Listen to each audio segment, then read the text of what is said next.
கிட்டத்தட்ட தமிழ்நாடு அரசு சார்பில் வேளாண் துறைக்கு மட்டும் 45,000 கோடி ரூபாய் நிதி ஒதுக்கீடு செஞ்சு அதை பட்ஜெட்டில் அறிவிச்சிருக்காங்க.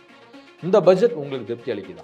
விவசாயிகளுக்கு பாதகமா சாதகமான மிகப்பெரிய பாதகம். நெல் குவிண்டால் ஒன்றிற்கு 2,500 வழங்குவேன் என்று சொல்லித்தான் ஓட்டு வாங்கினாங்க. எல்லா விவசாயியும் ஓட்டு போட்டாங்க. இன்னைக்கு அது இடம் பெறல. இன்று மகளிருக்கு விடியல் பேருந்துன்னு கொடுக்குறீங்க. ஏன் விவசாயி கொடுக்க மாட்டேங்கிறீங்க? சீனி சித்திர சித்தப்பா பேப்பர்ல எழுதிய நக்கப்பான் தான் இந்த சூழ்நிலை இருந்துருக்கு. 45,000 கோடி ஒரு துறைக்கு ஒதுக்கி இருக்காங்க. அதுல விவசாயிகளுக்கு பல்வேறு நலத்திட்டங்களை அறிவிச்சிருக்காங்க. அப்படி இருந்தும் பயனில்லைன்னா எப்படிங்க? விளை நெல்கள்ல நாங்க இத்தனை லட்சம் மெட்ரிக் டன் கொள்முதல் பண்ண போறோம், அதுக்கான சேமிப்பு கிட்டங்கி வச்சிருக்கிறோம், அதுக்காக நாங்க ஒவ்வொரு இதுலயும் அரிசி ஆலை வச்சிருக்கிறோம் அப்படின்னு ஏதாவது திட்டம் இருக்கா? அப்படி உங்கள்கிட்ட இல்லையே. ஒரு திட்டம் கொண்டு வந்தா 37 மாவட்டத்திலும் பயனடைகிற மாதிரி கொண்டு வாங்க.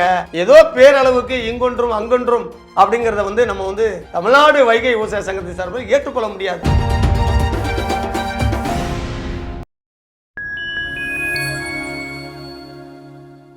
ஃபைன் டைம் வாய்ஸ் நேயர்களுக்கு வணக்கம். நான் உங்கள் செங்குகன். நம்ம சிறப்பு நிகழ்ச்சியில் நம்மோடு இணைந்திருக்கிறார் தமிழ்நாடு வைகை விவசாயிகள் சங்க மாநில தலைவர் திரு MSK பாக்கியநாதன் அவர்கள். வணக்கம். வணக்கம். எப்படி இருக்கீங்க? நல்லா இருக்கீங்க. தமிழ்நாடு அரசினுடைய பட்ஜெட் தாக்கல் செய்யப்பட்டது வெள்ளிக்கிழமை. அதற்கு அடுத்த நாள் வேளாண்மை துறையின் பட்ஜெட் தாக்கல் செய்யப்பட்டிருக்கிறது. கிட்டத்தட்ட தமிழ்நாடு அரசு சார்பில் வேளாண் துறைக்கு மட்டும் 45,000 கோடி ரூபாய் நிதி ஒதுக்கீடு செஞ்சு அதை பட்ஜெட்டில் அறிவிச்சிருக்காங்க. இந்த பட்ஜெட் உங்களுக்கு திருப்தி அளிக்குதா? தமிழக அரசு தொடர்ந்து 5வது முறையாக வேளாண் பட்ஜெட்டை அறிவித்திருக்கிறதை வரவேற்கிறோம். தமிழக அரசினுடைய மொத்த வருவாயில் 3,31,568 கோடி ரூபாய் தமிழக அரசினுடைய பொது பட்ஜெட். இதில் வேளாண்மை துறைக்காக 45,661 கோடி ரூபாய் வழங்கியிருக்கிறார்கள் என்று ஊடகங்களும் தொலைக்காட்சிகளும் பத்திரிகைகளும் மிகப்பெரிய அளவில் பாராட்டுகளும் கூட மற்ற மாநிலங்களை காட்டிலும் தமிழகத்தில் 13.7% பட்ஜெட்டுக்காக ஒதுக்கீடு செய்திருக்கிறார்கள். இதே நிலைமையை பக்கத்தில் இருக்கிற சத்தீஸ்கர் மாநிலமோ ஆந்திரா மாநிலமோ தெலுங்கானா மாநிலமோ கர்நாடகாவோ பார்த்தீங்கன்னா வேளாண்மை பட்ஜெட்டு வேளாண்மை நிதி 50%, 20%, 30%, 40% அப்படின்ற மாதிரி உயர்த்திக்கிட்டே வர்றாங்க. கடந்த முறை தமிழக அரசு வேளாண் பட்ஜெட்டில் 6.7% கொடுத்தாங்க. எங்களை போல இருக்கிற விவசாய சங்கத்தினுடைய கடுமையான நெருக்கடியை தாண்டி இந்த தடவை 13.7% கொடுத்துருக்குறாங்க. இதில் விவசாயிகளுக்கு பாதகமாக சாதகமான மிகப்பெரிய பாதகம் எப்படின்னு கேட்டீங்கன்னா, விவசாயிகள் நாங்கள் ஆவலோடு எதிர்பார்த்தது என்னென்னா, கூட்டுறவு கடன் தள்ளுபடி வருமா, இங்கே நாங்கள் விளைவிக்கக்கூடிய நெல், கரும்பு, வாழை, சிறுதானிய பயிர்கள் இதுக்கெல்லாம் குறைஞ்சபட்ச ஆதரவு விலையை தமிழ்நாடு அரசாங்கம் அறிவிக்குமா, அல்லது தேர்தல் வாக்குறுதியிலே அவங்க கொடுத்தது போல 505 வாக்குறுதிகளை வாரி வழங்கியிருக்கார்கள். அந்த தேர்தல் வாக்குறுதியின்படி நெல் குவிண்டால் ஒன்றிற்கு 2,500 வழங்குவேன் என்று சொல்லித்தான் ஓட்டு வாங்கினாங்க. எல்லா விவசாயியும் ஓட்டு போட்டாங்க. இன்னைக்கு அது இடம் பெறல. அதே போல் மிளகாய்க்கான கொள்முதலை பக்கத்தில் இருக்கிற அண்டை மாநிலங்கள் எல்லாமே அரசாங்கமே கொள்முதல் செய்கிறாங்க. தமிழ்நாடு அரசாங்கம் கெஞ்சித்தும் அதை பார்க்கல. கரும்புக்கு டன்னுக்கு 4,000 தரேன்னு சொன்னாங்க. அதை பற்றி பேசாமல் இன்சென்டிவ் ஊக்கத்தொகை என்று விவசாயிகளுக்கு 297 கோடி ரூபாய் அறிவிச்சிருக்காங்களே, இதெல்லாம் ஒரு நல்ல விஷயம் தானே? இல்லை, உங்களுக்கு எப்படின்னா, ஒரு ஏக்கருக்கு கூட்டுறவு கடனா 29,000 ரூபாய் கடன் வாங்குகிறோம். அதுக்கு தமிழ்நாடு அரசாங்கம் நாங்கள் வாங்குகிற கடனுக்கு வட்டியை தான் செலுத்திருக்கு. அதை தான் 17,000 கோடி நாங்கள் பயிர்க்கடன் வழங்குகிறோம் இலக்கு என்று நிர்ணயித்திருக்கா தவிர, அதனால் விவசாயிக்கு வாங்கின கடன் எப்படி தள்ளுபடி ஆகும்னு சொல்கிறீங்க? வாங்கின கடன் கடனாகவே இருக்கும். அப்போ தமிழ்நாடு அரசாங்கம் தள்ளுபடி செஞ்சாதான் மத்திய அரசாங்கமாவது தள்ளுபடி செய்யும்னு நினச்சிக்கிட்டு இருந்தோம். இந்த 2024 தமிழ்நாடு அரசு செய்கின்ற முழு நீள பட்ஜெட்டு இல்லை, எல்லாமே கடனை தள்ளுபடி பண்ணணும் அப்படின்னு சொல்லிட்டே இருந்தால் கஜானா திவால் ஆயிராதா? அரசு திவாலானா என்ன ஆகும்? அதெல்லாம் யோசிக்கிறது இல்லையா? இந்த நாட்டில் பல்வேறு பிரச்சனைகள் ஏற்படுது. கடுமையான நோய் தொற்று ஏற்படும் போல ஜிடிபி 6% வந்திருக்குது, 7% வந்திருக்கு, 8% வந்திருக்கு, 9% வந்திருக்கு. நீங்கள் சொல்கிறீங்க இல்லையா, பொருளாதார ஆய்வாளர்கள், அதே போல் அமைச்சர்கள், அதே போல் பல்வேறு துறை ஊடகங்கள் எல்லாம் சொல்கிறீங்க இல்லையா. அதுக்கு யார் காரணம்? விவசாயி முகமூடி போட்டுட்டு வீட்டுக்குள்ள உட்காரலையே. நாங்கள் பருத்தி வயலில் கிடந்தோம், மிளகாய் வயலில் கிடந்தோம், கரும்பு வயலில் கிடந்தோம், உளுந்து வயலில் கிடந்தோம், அதே மாதிரி எண்ணெய் வித்துக்களை பயிர் செஞ்சோம், அதே போல் விலை மதிக்க முடிய உற்பத்தியை தானியம் நாங்கள் ரெடி பண்ணி கொடுத்தோம். அதனால தான் ஜிடிபி உயர்ந்துச்சு. பக்கத்தில் இருக்கிற அண்டை மாநாட ஸ்ரீலங்காவில் என்ன நடந்துச்சு, ஒருவேளை சாப்பாட்டுக்கு வழி இல்லாமல் கிடந்தாங்களே. இந்தியாவிலேயே அந்த சூழ்நிலை இல்லை. அப்போ நாங்கள் என்ன செஞ்சோம், கடுமையாக உழைச்சோமே. அப்போ உழைச்சனுடைய பலன் என்ன? நாங்கள் உற்பத்தி செஞ்ச பொருளுக்கு அடிப்படை தேவை வந்து என்ன? 2004 MS சுவாமிநாதன் அறிக்கை சொல்லியாச்சே, 1 கிலோ நெல்லுக்கு 45 ரூபா கொடுக்கணும்னு. 1 கிலோ நெல்லுக்கு 24 ரூபா 50 காசு கொடுக்குறீங்களே, இது எப்படி நியாயமாகும்? இதனால் நாங்கள் எப்படி எங்களுடைய வாழ்வாதாரம் மீண்டு வரும், எங்களுடைய பொருளாதாரம் எப்படி மீண்டு வரும், நாங்கள் எப்படி மற்ற துறைகளை போட்டி போட முடியும்? அப்போ அது யார் பொறுப்பு இருக்கு? இதை கட்டியமைக்க வேண்டிய பொறுப்பு, இதை மீட்டெடுக்க வேண்டிய பொறுப்பு, இந்த கடன் சுமையை ஏற்றுக்கிற பொறுப்பு தமிழ்நாடு அரசாங்கத்திற்கு. நீங்கள் இன்று மகளிருக்கு விடியல் பேருந்துன்னு கொடுக்குறீங்க, ஏன் விவசாயி கொடுக்க மாட்டேங்கிறீங்க? சிறு குறு விவசாயிகளுக்கும் பஸ்ஸில் பயணம் பண்ணுறதுக்கு நீங்கள் வந்து அந்த திட்டத்தை எங்களை சேர்த்தா என்ன? ஏங்க எல்லாத்துக்குமே இலவசம் அப்படின்னா என்னங்க, கவர்மெண்ட் என்ன நடத்துறதா வேணாமா? எங்களுக்கு நாங்கள் இந்தியாவினுடைய மிகப்பெரிய தூண் விவசாயம் தான். விவசாயி இல்லைன்னா உலகமே இல்லை, குறிப்பாக இந்தியாவுடைய பொருளாதாரமே இல்லை. நீங்கள் பங்குச்சந்தை உயரணும் அப்படின்னாலும் நாங்கள் உற்பத்தி செய்யணும். உங்களுடைய பொருளாதாரம் மீட்டெடுக்கணும், நாங்கள் உற்பத்தி செய்யணும். ஒரு ஆண்டு ஒன்றுக்கு தமிழகத்திற்கு கிட்டத்தட்ட வந்து 90 லட்சம் மெட்ரிக் டன் என்ன செய்யணும்னா சாப்பாட்டுக்கு அரிசி வேணும். இங்கே எவ்வளோ உற்பத்தி செய்கிறோம்? நாங்கள் 70 டன் உற்பத்தி செய்கிறோம். அப்போ 20 டன் என்ன செய்கிறீங்க? அண்டை மாநிலத்தில் யார்கிட்ட வாங்குறீங்க? ஆந்திராவில் வாங்குறீங்க, கேரளாவில் வாங்குறீங்க, கர்நாடகாவில் வாங்குறீங்க, தெலுங்கானாவில் வாங்குறீங்க, சத்தீஸ்கர். ஏன் அதுக்கு எங்களுக்கு விவசாயி தேவையான கட்டுப்பாடு விலையை கொடுங்க. நீங்கள் தள்ளுபடி தான் கொடுக்க முடியாதுன்னு சொல்கிறீங்க. நீங்கள் வந்து நிர்வாக சீர்கேடு பல்வேறு குளறுபடினால சூழ்நிலை சொல்கிறீங்க. அடிப்படை கட்டமைப்பு வந்து என்ன செய்யணும்? கரும்புக்கு நீங்கள் தானே வந்துட்டு 4000 டன்னுக்கு தரேன்னு சொன்னீங்க. அந்த திட்டம் என்னாச்சு? மிளகாய்க்கு நீங்கள் கொள்முதல் செய்யணும்னு சொன்னீங்கல்ல, அந்த திட்டம் என்னாச்சு? இப்போ நீங்கள் ஒன்றும் இல்லைங்க, பனை மரத்துக்கான நாங்கள் வந்து நிதி கொடுத்துருக்கோம்ங்கிறீங்க. தமிழ்நாட்டினுடைய மிகப்பெரிய தேசிய மரம் பனை மரம். பனை மரத்தை செங்கல் சூளைக்கு ஒரு 100 ரூபாய்க்கு 150 ரூபாய்க்கு வெட்டிக்கிட்டு இருக்கிறான். அது அரசு தரப்புக்கு தெரியுது. நாங்கள் இது தொடர்பாக வந்து பல்வேறு ஆர்ப்பாட்டம் நடத்திருக்கிறோம், போராட்டம் நடத்திருக்கிறோம், பல்வேறு துறை ரீதிக்கு கொண்டு போயிருக்கிறோம். பனை மரத்தை வெட்டின பின்னாடி பனை மரத்தை காப்போம்னு சொன்னீங்கன்னா எப்படி? அது இல்லை, பனை வளர்ப்பை வந்து ஊக்குவிப்பதற்காகத்தான் 10 லட்சம் விதைகள் வந்து விநியோகம் செய்யப்படும் அப்படின்னு சொல்லி அறிவிச்சிருக்காங்க பட்ஜெட். இது வந்து ஒரு நல்ல விஷயம் தானே, வந்து மேலும் வளர்த்தெடுக்கும் ஒரு நல்ல செயல் தானே. எப்படி தவறு நீங்க சொல்ல முடியும்? 1987 நீங்க வந்து பிளான் பண்ணி வந்து கல்லுக்கடையை தடை செஞ்சிட்டீங்க. கல்லுங்கிறது வந்து ஒரு உணவு, கல்லுங்கிறது மது போதையில வராது, கல்லுங்கிறது வந்து ஒரு மருந்து. 4% ஆல்கஹால் இருக்கு, 4% கல்லுல ஆல்கஹால் இருக்கு. அது உங்க உடம்புக்கு நன்மை வைக்கிறது தானே, அது தீமை வைக்கிறது இல்லை. இப்ப நீங்க வந்து இல்ல கொஞ்சோண்டு ஆல்கஹால் குடிச்சாலும் அதிகமா ஆல்கஹால் கலந்து குடிச்ச சாராயம். நீங்க திருவிழாக்களுக்கு மற்ற விஷயங்களுக்கு வந்து டார்கெட் வச்சு விசாரிக்கிறீங்கல்ல, இத்தனை கோடி ரூபாய்க்கு டாஸ்மார்க் கொண்டு வந்து சொல்றீங்கல்ல, 20 பனை மரத்தை வளர்க்குற கேரளாவில் உங்களுக்கு நிதி தர்றானே. அப்ப கேரளாவுடைய மற்ற விஷயங்கள்லாம் நீங்க வந்து பின்பற்றுறீங்க. அப்புறம் தமிழகத்தினுடைய தனித்தன்மை என்னாச்சு? நீங்க வந்து இங்க வந்து கல்லுக்கடை போனா வந்து அது மட்டும் இப்ப உலகத்துல 132 நாடுகள்ல கல்லுக்கடை இருக்குங்க. ஏன் தமிழ்நாட்டில் மட்டும் நீங்க கொடுக்க மாட்டேங்கிறீங்க? அப்ப உங்களுடைய திட்டம் என்ன? தமிழர்களுடைய பாரம்பரிய கலாச்சாரத்தில் இருக்கிறது கல்லுங்க. கல்லுல பதநீர் இருக்கு, பனைமரத்துல வர்ற அத்தனையுமே நீங்க வந்து தொடர்ந்து கிழங்கு சாப்பிட்டீங்கன்னா சுகர் வராது. நீங்க என்ன செய்றீங்கப்பா? அதுக்கான தேவைகள் இருக்கா? அந்த மரத்தை வெட்டி முடிச்சுட்டு திரும்ப பனை விதையை போட போறோம்ங்கிறிய. இது வந்து எப்படின்னா போகாத ஊருக்கு வழி சொல்ற மாதிரி இருக்கு. சீனி சித்தப்பா பேப்பர்ல எழுதிய நக்கப்பான் தான் இந்த சூழ்நிலை இருக்கு. அதனால விவசாயிகளுக்கு எந்த வகையில அந்த பட்ஜெட் நன்மை தரும் நீங்க சொல்லுங்க அப்போ. அடிப்படை விலை கொடுக்கல. நீங்க 45,000 கோடி ஒரு துறைக்கு ஒதுக்கி இருக்காங்க. அதுல விவசாயிகளுக்கு பல்வேறு நலத்திட்டங்களை வந்து அறிவிச்சிருக்காங்க. அப்படி இருந்தும் பயனில்லைன்னா எப்படிங்க? 5 ஆண்டுகளை நிறைவு செய்ய போறீங்க. 5 ஆண்டுகளில் ஒட்டுமொத்தமா தமிழ்நாட்டுக்கு கொடுத்த எல்லா வளர்ச்சி நிதிகளையும் சேர்த்து நீங்க சொல்றதுக்கு இமாலய மாதிரி தெரியும். உள்ள பிரிச்சு பார்த்தோம்னா எந்த இதுக்கும் இருக்காது. நீங்க 37 மாவட்டத்துல விளை நெல்கள்ல நாங்க இத்தனை லட்சம் மெட்ரிக் டன் கொள்முதல் பண்ண போறோம், அதுக்கான சேமிப்பு கிட்டங்கி வச்சிருக்கிறோம், அதுக்காக வந்து நாங்க வந்து ஒவ்வொரு இதுலயும் அரிசி ஆலை வச்சிருக்கிறோம் அப்படின்னு ஏதாவது திட்டம் இருக்கா? அப்படி உங்கள்கிட்ட இல்லையே. நாங்க எங்களுக்கு தேவை குறைந்தபட்ச ஆதரவு விலை.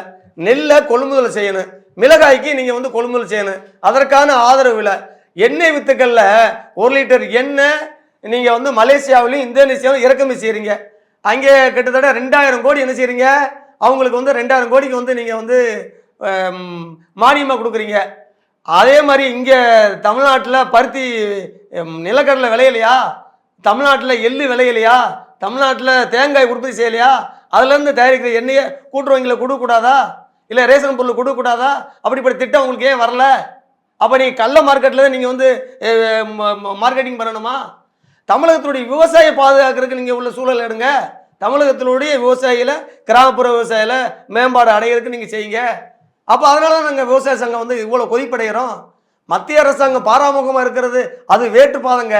இங்கே எங்களை வளர்த்தெடுக்கிற, வார்த்தெடுக்கிற, மீட்டெடுக்கிற பொறுப்பு தமிழக அரசனுடைய கட்டுப்பாடுக்கு இருக்கா இல்லையா? அப்போ நாங்கள் கேட்போமா, கேட்க மாட்டோமா? இதனால என்ன எங்களுக்கு பயன் இருக்குன்னு சொல்லுங்க. நீங்கள் பயிர்க்கடன் வழங்குறத மாறுதட்டுறீங்க. நாங்கள் வாங்கின கடனுக்கு வட்டி தான். ஒரு ஏக்கர் ஒன்றுக்கு 45,000 செலவு பண்ணுறோங்க. இந்த 45,000 செலவு பண்ணி 10 மூடை 15 மூடை நெல் வந்தால் என்ன ஆச்சு? அதுக்கு ஒரு ஏக்கருக்கு 35,000 35 மூடையில் வரணும். அப்போ அப்படி வந்தால் கூட எங்களுக்கு நீங்கள் பக்கத்தில் இருக்க சத்தீஸ்கர் மாநிலம் ஒரு குவிண்டால் ஒன்று இருக்கு 3,100 ரூபா வழங்குறாங்களே. தமிழகத்தில் இருக்க விவசாய சங்கத்துடைய பிரதிநிதிகள் அங்கே இருக்கிற முதல்வர் போய் நன்றி தெரிவிச்சுட்டு வந்திருக்காங்களே. ஏங்க ஒன்றும் இல்லைங்க, பக்கத்தில் இருக்க பாண்டிச்சேரி மகளிர் உரிமை தொகையா 2,500 ரூபா அறிவிச்சிருக்காங்களா இல்லையா? ஏன் நீங்கள் 1000 ரூபாய் நிற்கிறீங்க? பக்கத்தில் இப்போ அண்மையில் பதவி ஏற்றுக்கிட்ட பிஜேபி அரசாங்கம் 2,500 ரூபா கொடுத்துருக்காங்கல்ல. அப்போ நீங்கள் எந்த மோடி மஸ்தான் வேலையை நீங்கள் பார்க்குறீங்களா? இல்லை மகளிருக்கு நீங்கள் உருப்படியாக செஞ்சுட்டீங்களா? சொல்லுங்க வைப்போம். உங்கள் திட்டம் வந்து என்ன? நீங்கள் திறம்பட நேர்மையாக புதுமை பெண்கள் திட்டம் அறிவிச்சிருக்காங்க. மகளிருக்கு வந்து கல்வியில் அவங்க மேம்பட்டு வளரணும், அவங்க அடுத்த கட்ட வளர்ச்சி நோக்கி நகரணும் அப்படின்னு சொல்லிட்டு ஒரு பெரும் தொலைநோக்கு திட்டமாக தானே வந்து இருக்கு. பார்க்கறதுக்கு அப்படித்தான் இருக்கும், தொலைநோக்கு திட்டமாக தான் இருக்கு. இப்போ எங்களுக்கு 75 ஆண்டு காலம் வந்து திராவிட ஆட்சிகளில், இந்திய ஆட்சிகளில் மத்திய அரசாங்கம், மாநில அரசாங்கம் குறைந்தபட்ச ஆதரவு விலை நெல்லுக்கு 1 கிலோ நெல் 45 ரூபாய்க்கு வித்தாத்தான் எங்களுக்கு கட்டுப்படி ஆகும். யூரியா விலை கூடிருச்சு, பாஸ்போர்ட் விலை கூடிருச்சு, அதே போல் வந்து பல்வேறு உர மானியங்கள்லாம் கூடிருச்சு, வேலையாக்கூடிய கூலி கூடிருச்சு, மிஷினரியினுடைய கூலி கூடிருச்சு. நாங்கள் விலை செய்கிற, நாங்கள் உற்பத்தி செஞ்ச அறுவடை கூலி கூட வந்து கொடுக்கறதுக்கு லாய்க்கு இல்லை.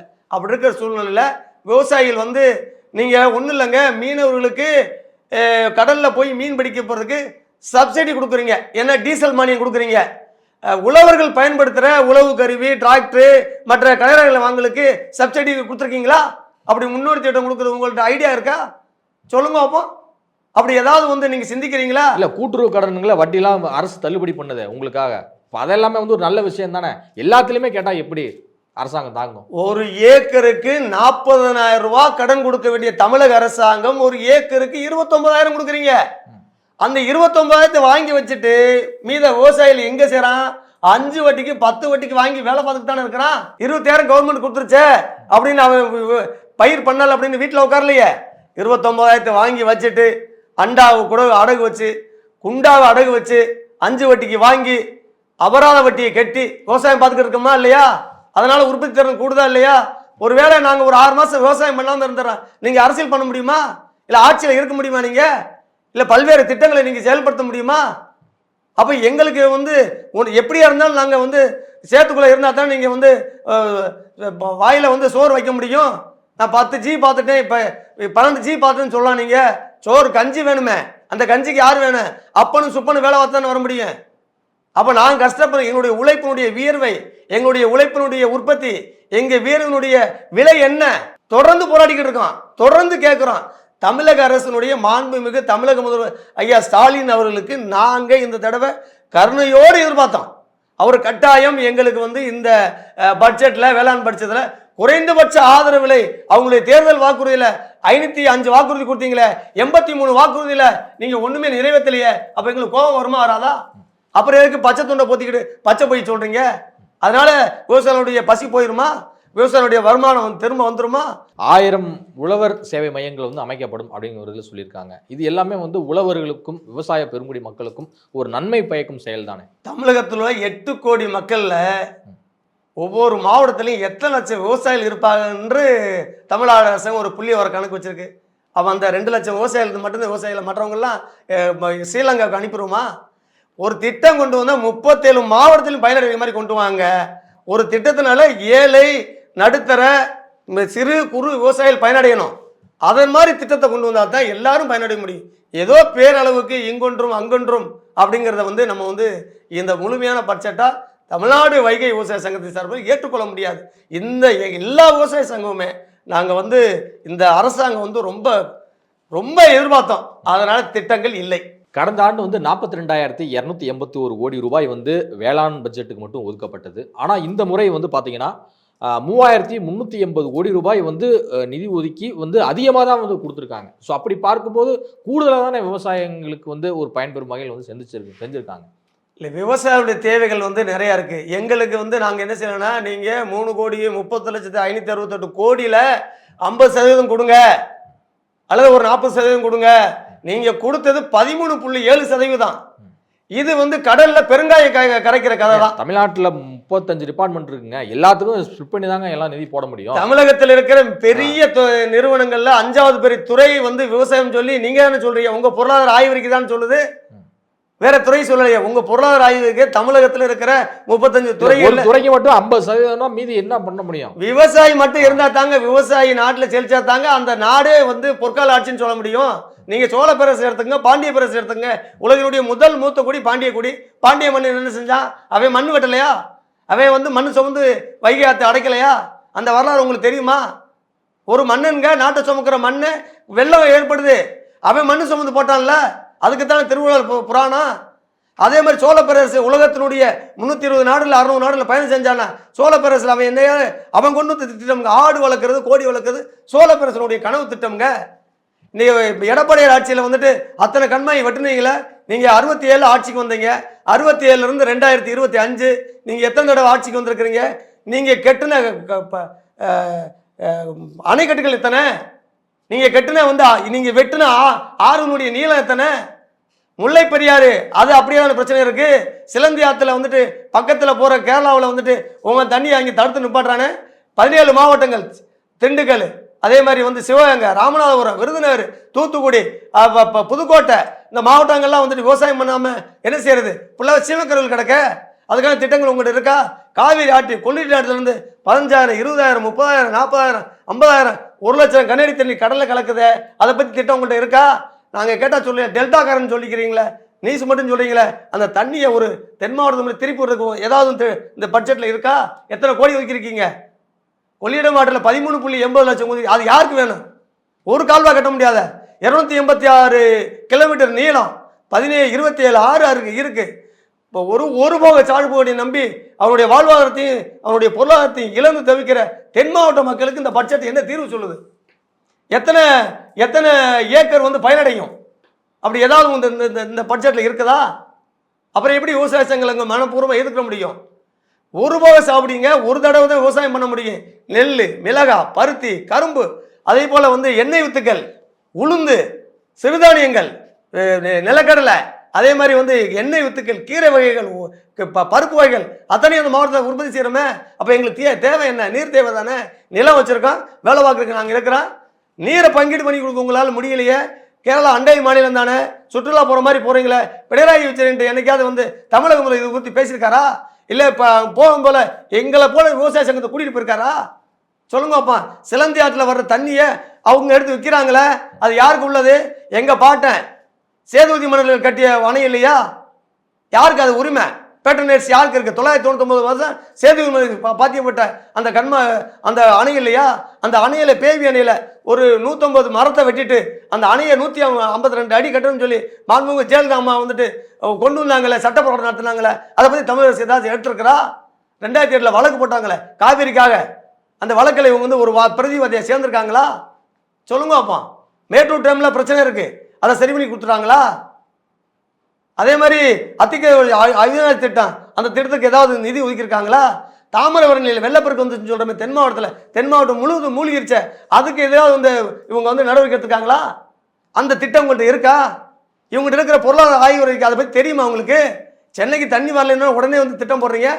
அவர் மாண்புமிகு எம்ஆர்கே பன்னீர்செல்வம் வெள்ளரிக்கை கொடுப்பாரா? சொல்லுங்க. அவர் வந்து சென்னைக்கு நாங்கள் வந்து மிகப்பெரிய பாதுகாப்பு மண்டலம் அறிவிச்சு நாங்கள் வந்து திட்டம் கொடுத்துருவோம் சொல்கிறாங்களே. சென்னையில் இருக்கிற மட்டும்தான் வந்து அவங்களுக்கு வாக்காளர் தெரியுமா? தென் மாவட்டத்தில் இருக்க விவசாயிகள் தெரியாதா? டெல்டா பகுதியில் இருக்கிற 3 போக சாகுபடி செஞ்சுட்டு விளைநெல் அறுவடை செஞ்சுட்டு முளைச்சு போச்ச கொள்முதல் பண்ணுங்க அப்படின்னு ஒவ்வொரு விவசாயம் கத்துறோமே. திருத்துறைப்பூண்டியில் கத்துறோம், திருவாரூரில் கத்துறோம், தஞ்சாவூரில் கத்துறோம், திருச்சியில் கத்துறோம், சிவகங்கையில் முளைச்சு போச்சே, அதே மாதிரி ராமநாதத்தில் முளைச்சு போச்சே. அது விவசாயி, அந்த விவசாயியுடைய கண்ணீர் தமிழ்நாடு அரசுக்கு தெரியுமா? இல்லை வேளாண் துறை அமைச்சருக்கு தெரியுமா? இல்லை வேளாண் துறையில் இருக்கிற அந்த இயக்குநர்கள் தெரியுமா? அந்த செயலாளர் தெரியுமா? எப்படி அப்புறம் இந்த பட்ஜெட்டை நாங்கள் வந்து எப்படி பச்சை துண்டை போட்டு வர இருக்கிறது சொல்லுங்க பார்க்கலாம். விவசாயிகளுடைய வேர்வையும் விவசாயியுடைய வழிகளும் விவசாயியுடைய உண்மைகளும் எப்போது நீங்கள் ஒன்றும் இல்லைங்க, நீங்கள் கருத்து கேட்பு கூட்டம் நடத்துறீங்கல்ல, அது யாருடைய வரிப்பணம்? விவசாயியுடைய வரிப்பணம் தானே. இந்த அரசாங்கம் 35 துறைங்கிறீங்கள, அது இயங்குதில்ல, அதுக்கு யார் காசு கொடுக்குறா? ஒவ்வொரு விவசாயம் கட்டுறாங்க. நீங்கள் தனியாக ஒன்றும் பண்ணலையே, எங்களுடைய வரிப்பணம் தானே. அதே மாதிரி ஹவுஸ் டாக்ஸ் கூடிச்சா கூடலையா? மின்சார கட்டணம் கூடிச்சா கூடலையா? நீங்கள் ஒன்றும் இல்லைங்க, பிரைவேட்டில் தொழிற்சாலை பண்ணணும் அல்லது நீங்கள் வந்து நிதி நிறுவனம் நடத்தணும் அல்லது என்ன பண்ணணும்னு சொன்னாலும் நீங்கள் அதுக்கான மும்முனை மின்சாரம் கொடுப்பீங்களா? விவசாயிகளுக்கு நாங்கள் வந்து இலவச மின்சாரம் தரோம், மும்முனை மின்சாரம் தரோங்கிறீங்களா? எங்கே 4 லட்சம் விவசாயிகள், 10 லட்சம் விவசாயிகள், 12 விவசாயிகள் தக்கல்ல பணத்தை கட்டிட்டு காத்துக்கிட்டு தானே இருக்காங்க. அதுக்கான திட்டம் ஏதாவது சொல்லியிருக்கீங்களா? அப்போ பேரளவு சொல்லிட்டு போனால் எப்படி ஏற்றுக்க முடியும்? சிஎன்டி பிரிவு வாய்க்கால்களில் வந்து பார்த்தீங்கன்னா 2925 கிலோமீட்டர் நீளத்திற்கு வந்து பார்த்தீங்கன்னா சீர் செய்யப்பட்டு ஆறோடும் மண்ணில் நீரோடும் நிலைநிறுத்தப்படுகிற ஒரு செயல் திட்டம் வந்து உருவாக்கப்படும் அப்படின்னு சொல்லியிருக்கிறாரு வேளாண் துறை அமைச்சர் வந்து எம்ஆர்கே பன்னீர்செல்வம். இது எல்லாமே வந்து ஒரு நல்ல விஷயமா தானே பார்க்கப்படுது. காவேரி ஆற்றிலிருந்து வர்ற படுகையிலிருந்து ஏகப்பட்ட நீர் தேங்கி இருக்கு. அந்த கால்வாயெல்லாம் வந்து சுத்தம் பண்ணினாத்தே வந்து கடைமடை வரைக்கும் விவசாயம் செழிக்கும்ங்கிறது விவசாயினுடைய கடைமடையில் கடைக்கோடியில் இருக்கிற விவசாயினுடைய வேண்டுதல். அந்த நிதியை பத்தாத, அந்த நிதியை வச்சு எப்படி பண்ணுறது? இதோ கூடுதல் நிதியில் கொடுத்துருக்கணும். அது எம்ஆர்கே பன்னீர்செல்வம் தெரியாதா? அதை கொடுக்கறது நீங்கள் வந்து பசிக்கிறவனுக்கு தட்டு நிறைய சாப்பாடு கொடுக்கணும். நீங்கள் காலை டிஃபன் மாதிரி மினி டிஃபன் மாதிரி கொடுத்தீங்கன்னா அது எப்படி போய் சேரும்? அதாவது வந்து இதை விட கூடுதல் நிதி கொடுத்து அந்த பகுதியில் 30 காவிரி டெல்டா பகுதி பொய்த்து போச்சுன்னா தமிழ்நாடு இல்லை. அங்கே தான் குறுவை சாகுபடி நடக்குது. இவங்க என்ன செய்கிறாங்க? சம்பா, குறுவை, தாளடிக்கு அவங்களுக்கு தேவையான நிதியை கொடுக்காம நாங்கள் சிறப்பு தொகுப்பு திட்டம் தர்றோங்க அப்படின்னு சொல்கிறது வந்து ஏற்றுக்கொள்ள முடியாத விஷயங்கள். அதுக்காவது அப்படி அறிவிச்ச எம்ஆர்கே பன்னீர்செல்வம் அதையாவது அந்த குறித்த காலத்துக்குள்ள நிதியை ஒதுக்கீடு செய்வாரன்னு எதிர்பார்ப்போம். 40 கோடியில் மக்காச்சோள உற்பத்தி மேம்பாடு வந்து அறிவிக்கப்பட்டிருக்கு. இந்த இது வந்து மக்காச்சோளத்தை பயிர்விக்கும் விவசாயிகளுக்கு ஒரு பயனுள்ள வகையில் இருக்கும். 191 தமிழ்நாடு நுகர்பொருள் வாணிப கழகத்தில் மக்காச்சோளம் இந்த ஆண்டு சந்தை விலையை விட வந்து 1% வந்து கூடுதலாக தமிழ்நாடு அரசாங்கம் ஒரே நாளில் ஒரு ஆர்டர் போட்டாங்க. எல்லா விவசாய சங்கமும் கடுமையாக எதிர்த்தோம். அதில் தமிழ்நாடு வைகை விவசாய சங்கமும் தமிழ்நாடு முதல்வருக்கும் வேளாண் துறை அமைச்சருக்கும் அதே போல் அந்த பல்வேறு துறை அதிகாரிகளுக்கும் மக்காச்சோளத்தின் மீதான ஒரு வரி சந்தை கட்டணத்தை திரும்ப பெறணும்னு சொன்னோம். திரும்ப பெற்றிருக்காங்க. அதற்காக அதை செஞ்சுருக்கிறாங்க. அது ஒரு சில விஷயங்கள் நம்ம வரவேற்கிறோம். மலைவாழ் உழவர்களுக்கு சிறப்பு திட்டத்துக்கு வந்து 22 கோடியே 80 லட்சம் ரூபாய் வந்து நிதி ஒதுக்கீடு வந்து செய்யப்பட்டிருக்கு. அது மட்டும் இல்லாமல் உழவர் கடன் அட்டையும் வந்து வழங்க ஏற்பாடு செய்யப்படும் வந்து சொல்லியிருக்காங்க. இது மலைவாழ் பகுதிகளில் வசிக்கக்கூடிய விவசாயிகளுக்கு ஒரு பயணம். மலைவாழ் மக்கள் என்று சொல்கிறவங்க காப்பு காடுகள்னு சொல்கிற பகுதியில் அழைக்கப்படுறாங்க. அந்த காப்பு காடுகள் இருக்கிறவங்க வந்து சொல்லனா துயரம்ங்க. கடும் பனி, பள்ளி கடிக்க, பாம்பு கடிக்க அவங்க வந்து பணி செய்கிறதுக்கு வந்து ஒரு உத்தரவாதத்தை வந்து அந்த வட்டார அளவில் இருக்க அதிகாரிகளும் மாவட்ட அளவில் இருக்க அதிகாரிகளும் தமிழ்நாடு அரசும் அவங்களுக்கு வந்து இந்த நிதியை பத்தாது. காரணம் வந்து என்னென்னா அவங்க வந்து மிகப்பெரிய சொல்லனா துயரத்தில் இந்த விவசாய பணியை ஈடுபட்டு இருக்கிறாங்க. அவங்களுக்கு இதோட கூடுதல் நிதியை காலந்தாழ்த்தாமல் கொடுத்து அவங்களுக்கான நிதியை ஒதுக்கி அதை செய்கிற நம்ம வரவேற்கிறோம். தமிழ்நாடு அரசினுடைய வேளாண் பட்ஜெட்டில் வந்து வேறு என்ன மாதிரியான அறிவிப்புகள் வந்து வெளிவந்திருந்தா சிறப்பாக இருந்துக்கும்னு நினைக்கிறேன்? எங்களுக்கு நாங்கள் ரொம்ப தமிழ்நாடு இருக்கிற அனைத்து விவசாயிகள் எதிர்பார்த்தது எப்படின்னா, பருவநிலை மாற்றங்களில் கடுமையான பிரச்சனை இருக்குங்க. நாங்கள் வந்து கரெக்டாக வந்து பயிர் செஞ்சிடறோம். பயிர் செய்யும் போது வந்து பெய்ய வேண்டிய நேரத்தில் வடகிழக்கு பருவமழையும் பெய்யறதில்ல, தென்மேற்கு பருவமழையும் பெய்யறதில்ல. பருவமழையை நம்பித்தான் நாங்கள் வந்து விவசாயம் பண்ணுறோம், பயிர் பண்ணுறோம், சாகுபடி பண்ணுறோம். அந்த காலகட்டங்களில் எங்களுக்கு பெய்ய வேண்டிய பருவமழை பெய்யவில்லை, பொய்த்து போய் விடுகிறது. அப்போ ஒரு சில நீர் ஆதாரங்களை பயன்படுத்தி நாங்கள் விவசாயம் செஞ்சுட்டு வரும்போல அறுவடை சமயத்தில் என்ன செஞ்சதுன்னா அன்சீசனல் ரெயின், உங்களுக்கு மிதமிஞ்சிய மழையை கொட்டுன்னு கொட்டிடுது. அதீத கனமழை, தொடர்மழை, இதில் எங்களுடைய விவசாயம் பாதிக்கப்பட்டு போயிடுது. நாங்கள் கடன் வாங்கி செலவஞ்ச சூழ்நிலையில் எங்களுக்கான அந்த கூட்டுறவு கடனை தேசிய வங்கியை வாங்கின கடனையும் தள்ளுபடி செய்வார்கள் அப்படின்னு இந்த தாயிலத்தோடு இந்த தமிழக அரசை நாங்கள் எதிர்பார்த்து காத்திருந்தோம். எங்களுக்கு வேதனை மட்டும்தான் மிஞ்சினது, எங்கள் கண்ணீர் மட்டும்தான் மிஞ்சினது தவிர அதற்கான வழிகளோ அதற்கான தீர்வுகளோ அதற்கான முகாந்தரமோ அதற்கான ஒரு வழிகாட்டுதலோ இந்த நிதிநிலை அறிக்கையில் இடம்பெறவில்லை. இதுவரை உங்கள் பல்வேறு கருத்து கொண்டு போகிறது. நன்றி ஐயா.